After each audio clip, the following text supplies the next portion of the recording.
We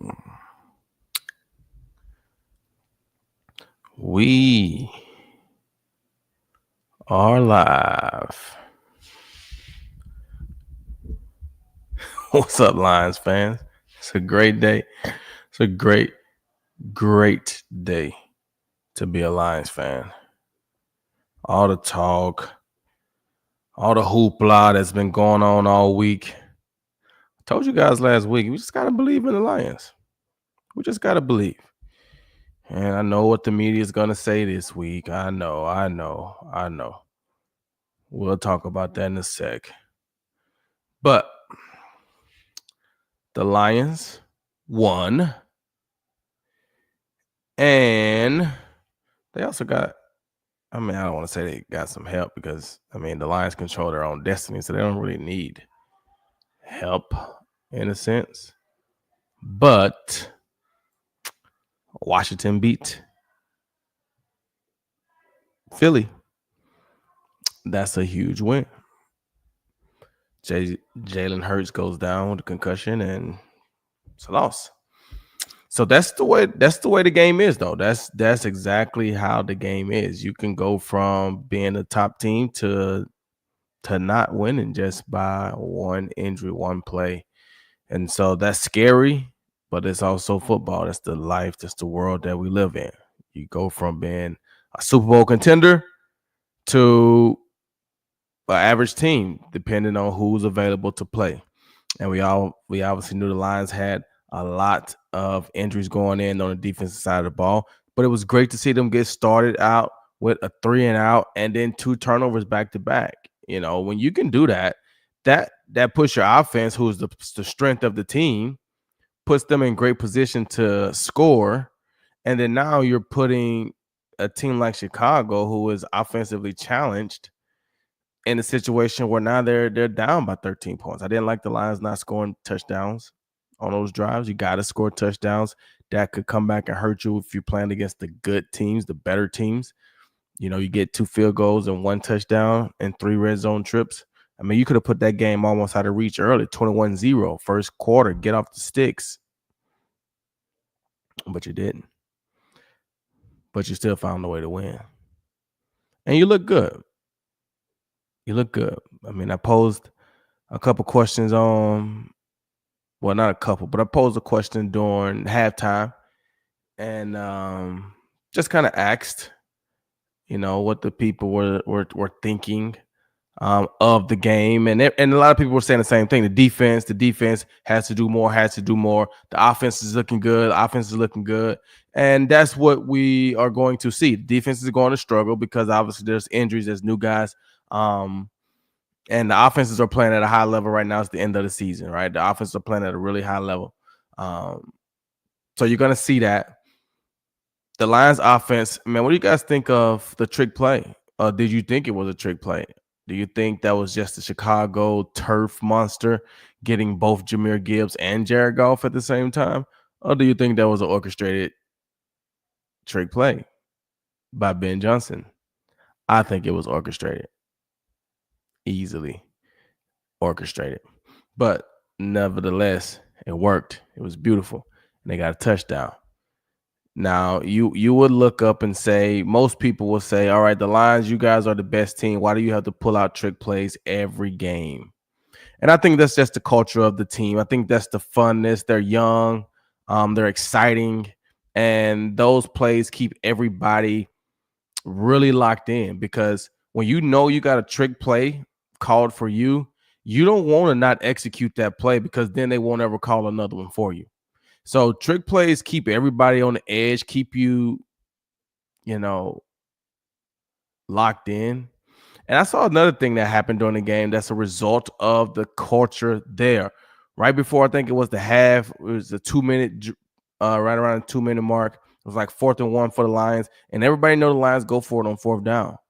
And the clock, the way it was set up, and the Lions drew the Bears off sides, because they're not just finna run the clock out. They're going for it. We know them. And they hard counted them. Boom, they get a free first down. So it's going to be a cat-mouse game down the stretch with Dan Campbell and the other offenses, Ben Johnson and the other defenses, and how they, manipulate all the little things that they've been doing, you're gonna have a lot to defend. So the Lions offense, somebody tweeted out when I asked the question, said the Lions are gonna have to win 50-40 in the playoffs. And Dan Campbell said if that's what they got to do, then that's what they're gonna do. If the offense has to score 50 and the Lions defense just has to get one simple stop, well, I wouldn't say simple because it's hard to get stops. But if you just got to get one, maybe two, the Lions will take that. The Lions will take that. And so I think it was a big win today to go into Chicago. It's never easy to go into Chicago. You got the elements, you got the bad field, got the weather, you got all these different things. And Chicago's a bad team. They looked pretty bad today. But nevertheless, this is Believe in the Lions. This is Believe in the Lions. And so that's what we're doing. We're talking about the Believe in the Lions guys. The Lions went on the road and took care of business. I hope you guys got your bets in today because I don't know what the odds were for the Lions, but I hope you guys got your bets in. And if you did, I hope you bet it with Bet Online, because Bet Online continues to be the world's most trusted betting platform and the number one source for online betting. From the earliest odds to the in-game live betting, Bet Online provides you with all the action and the ability to watch the games as they happen. With the largest selection of odds on everything from football to NBA, college basketball, NHL, UFC, head over to Bet Online. Don't forget to use the promo code BLEAV, that's BLEAV, for your welcome bonus on your first deposit. Bet Online, the game starts here, right? So I hope you got your bets in and you got in-game betting. So you got new games coming on right now. The Lions have won, so you should be in a good mood. Go put some bets in and see if you can get a little extra Christmas money. Try not to lose too much, though. So make good, responsible, smart bets. But yes, man, I think it was a great statement for the Lions to come out. Like I said, after all this week of talk about the skies falling, the injuries, David Montgomery being down, I thought Craig Reynolds came in and did a great job running the ball, giving a little spell. But we got to see Jahmyr Gibbs get the ball a ton today. And that's what a lot of people have been wanting to see, right? They've been wanting to see that, and he got a chance to do it. And I was watching the game, and, the commentators, Jonathan Vilma, those guys, they were talking about how with a guy like Jahmyr Gibbs, you want to do this, you want to do that. I'll start blitzing him off the edge so we can take away a side. Me personally, as a safety, I think Jahmyr Gibbs is better when he's running downhill. I think you want to get him running sideways if you're a defense, because as a defender, when a guy running that fast is coming straight downhill at you, that's a tough tackle. And I think Jahmyr Gibbs is one of the scariest running backs when he's running straight downhill, because he's fast. He got more power than you think. He got more size than you think. I think if teams try to blitz him off the edge that's going to hurt him even more. So it was great to see Jahmyr Gibbs do his thing today. The Lions, big play by J-Mo, right? We talked last week about how J-Mo had the one. It would have been called back last week, but we wanted to see those tough catches. And today, 82 yards, over-the-shoulder catch. That is a huge, huge catch, and that shows the ability that he has. Just ran completely past two defenders. Just ran right past them. Right past them. Jared Goff put one on the money, and he caught it. And, I'm going to say this right here, and I keep saying this.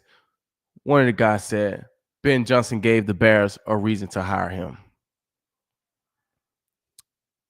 Ben Johnson has given every team a reason to hire him. I don't think Ben Johnson wants to leave. I think Ben Johnson loves being an offensive coordinator, and I think he loves Dan Campbell as his head coach, because Dan Campbell is, like we said last week, Dan Gamble.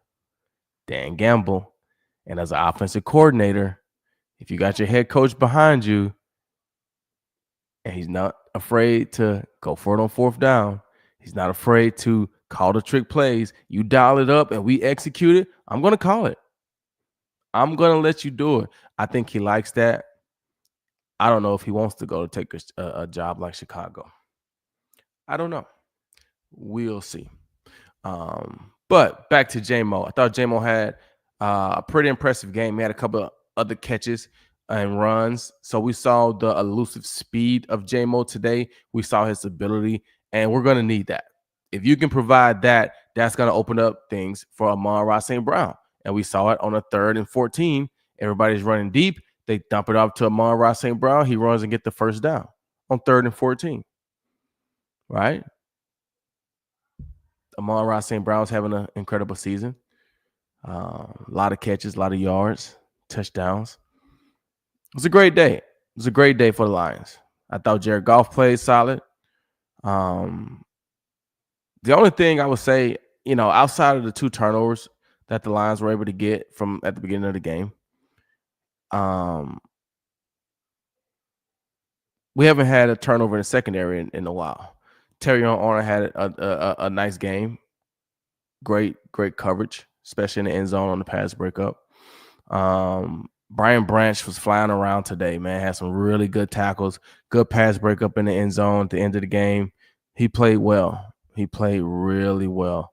Like I say, I want to see those guys getting back to celebrating turkey trot and whatever it is after interceptions, because you're going to need it.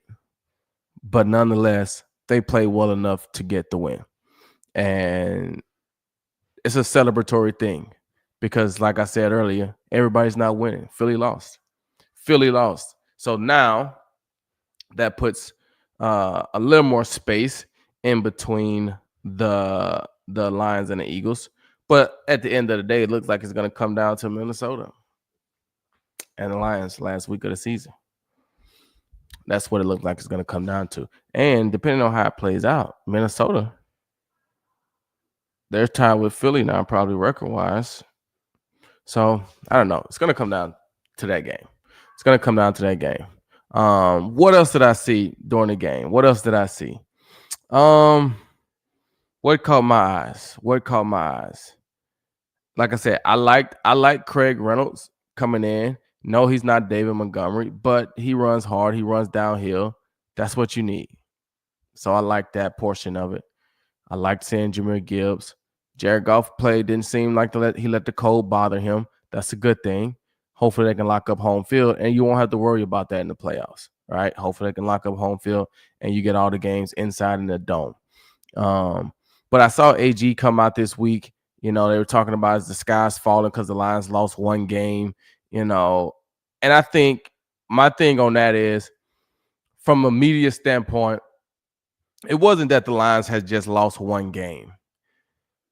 It was like the Lions have lost 5 games, because that's what we've seen. That's what it's felt like. It'd be like Kansas City. Yes, Kansas City is 13-1, but if they lose a game, then they're going to start bringing up all of the close wins that they've had. I saw an Instagram post the other day where it was showing the Chiefs could easily be 6-8 or something like that, right? So that's what they're alluding to. No, it wasn't just the one game, but we saw them on national TV survive a 5 turnover game by the Lions. We saw the close game when they finished up against Chicago. We saw the game we've been seeing games where the Lions have been winning, but they haven't been playing great. They've been dealing with a lot of the injuries. We've been seeing all that stuff. So then when they finally lose, now they combine all that stuff together and make it seem like the sky's falling. But they came out today and answered a lot of those questions. And like I said, people are going to still criticize because they did it against the Chicago Bears.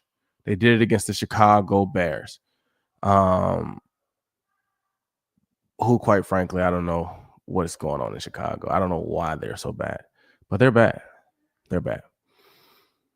But I think it was a big win for the Lions to go on the road, go to Chicago in a week like this and get the win. Now you got Christmas week. You got to deal with all of the Christmas distractions. You got to travel back to San Francisco for a Monday night football game. It's going to be a big one. It's going to be on national TV, and it's going to be a great opportunity for you to go out there and just whoop up on the 49ers, because we owe the 49ers, because last year we let them off the hook. We let them off the hook. In the words of the great, I think his name was Dennis Green, we let them off the hook. Not this week. Not this week. Not this week. But it's a great day, man. It's a great day. The Lions played great. Jameer looked great. Jared Goff looked great. Offense looked exactly how we expected them to look. They put up 34 points. Defense did a good enough job. They held them to 17. 2 turnovers to start the game off was huge. And I think that's what you're going to have to see. You're going to have to see them generate some turnovers some kind of way. They're still not getting a lot of pressure, although we did get a sack. Caleb was scrambling a little bit for his life, but we're still not getting that much pressure on the quarterback, and that allows the quarterbacks to make throws against the secondary. So depending on, who you're playing, the better teams,